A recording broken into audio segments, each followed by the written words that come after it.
El capítulo de hoy inicia con las siguientes palabras. Aconteció después de estas cosas que Dios probó a Abraham.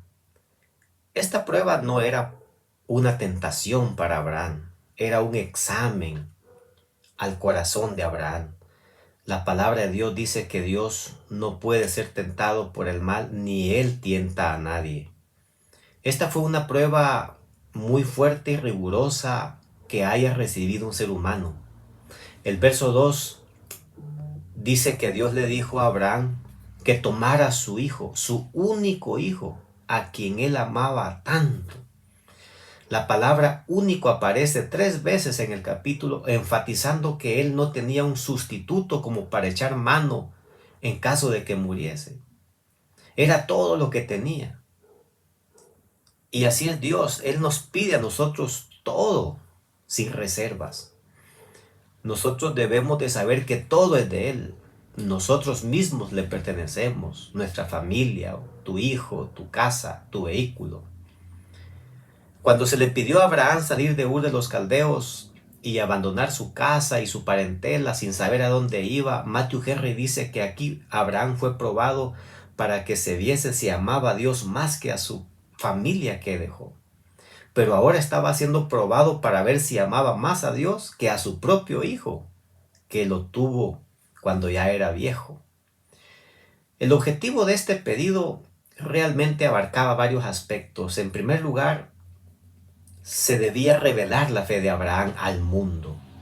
La prueba no fue tanto una prueba para producir más fe en Abraham, sino una prueba para que revelara su fe, su dependencia y su confianza en Dios.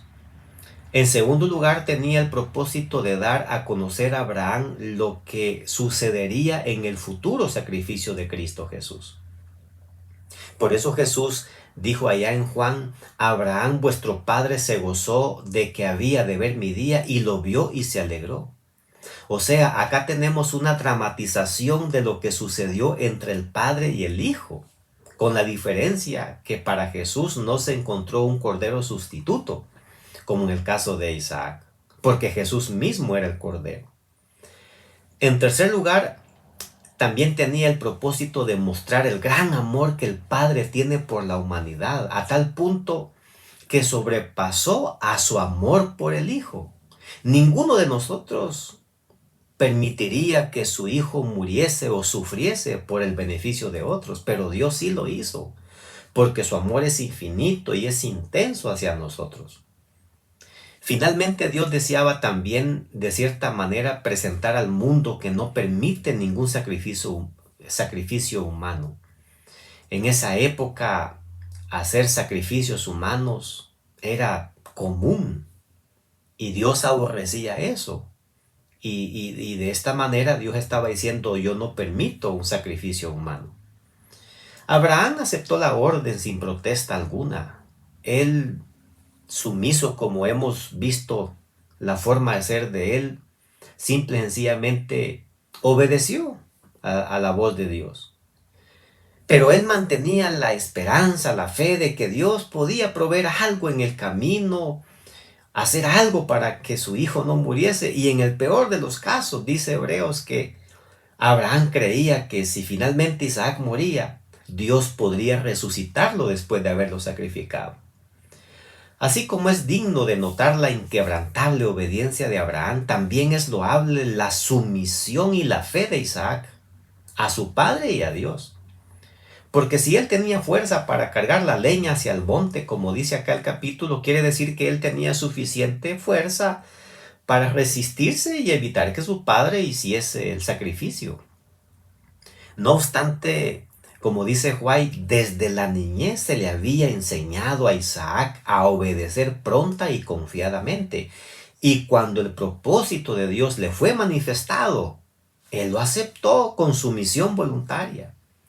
Así que Isaac participaba de la misma fe de Abraham y consideraba como un honor el ser llamado a dar su vida en holocausto a Dios.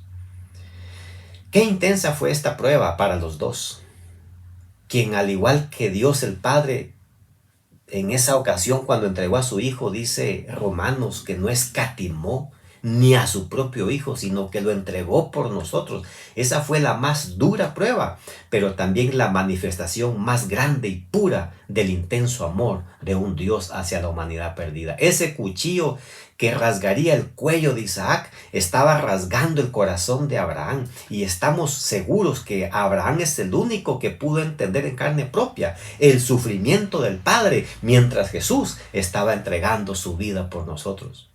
Muchos piensan que el Padre estaba lleno de ira y que Jesús murió para poder calmar la ira del Padre. No es así. El Padre entregó al Hijo, Él lloró, Él sufrió intensamente con el Hijo. Podríamos pensar que el Padre murió con el Hijo. David Guzik dice que cuando Dios le pidió a Abraham la última muestra de amor y compromiso, pidió el Hijo de Abraham. Cuando el Padre quiso mostrarnos la última muestra de su amor y compromiso hacia nosotros, nos dio a su Hijo. Así que podríamos decir al Señor tranquilamente: ahora sé que me amas, por cuanto no me rehusaste a Jesús, tu único Hijo. Acá hay otra lección importante que también no podemos pasar por alto al terminar este capítulo. Son muchos los que no comprenden la relación que existe entre la fe y las obras. Todo el mundo sabe que Abraham era el padre de la fe. Y como padre de la fe nos enseña que la verdadera fe se manifiesta mediante la obediencia y las buenas obras, las buenas acciones. Por eso Jesús dijo a los incrédulos judíos: si fuerais hijos de Abraham, las obras de Abraham haríais. Así que la fe sin obras es muerta, dijo Santiago. Nosotros, cuando decimos que tenemos fe, debemos realmente de dar evidencia de esa fe a través de nuestras buenas acciones y nuestra obediencia a Dios. Ahora nos toca a nosotros aprender a vivir por fe y en obediencia a Dios, con esa disposición de escuchar la voz de Dios y hacer todo lo que nos pide, sumisos como Abraham. Creo que Abraham e Isaac nos están enseñando a nosotros lo importante que es creer en Dios, obedecer a Dios, independientemente de lo que nos pida. Porque sabemos que Él suplirá todo lo que nos falte a nosotros conforme a sus riquezas en gloria en Cristo Jesús, como dice Filipenses. ¿Confías en el Señor? Llegará la época que tenemos que aprender a confiar más plenamente en el Señor, porque el justo, al final, solamente por su fe vivirá. Que Dios te bendiga.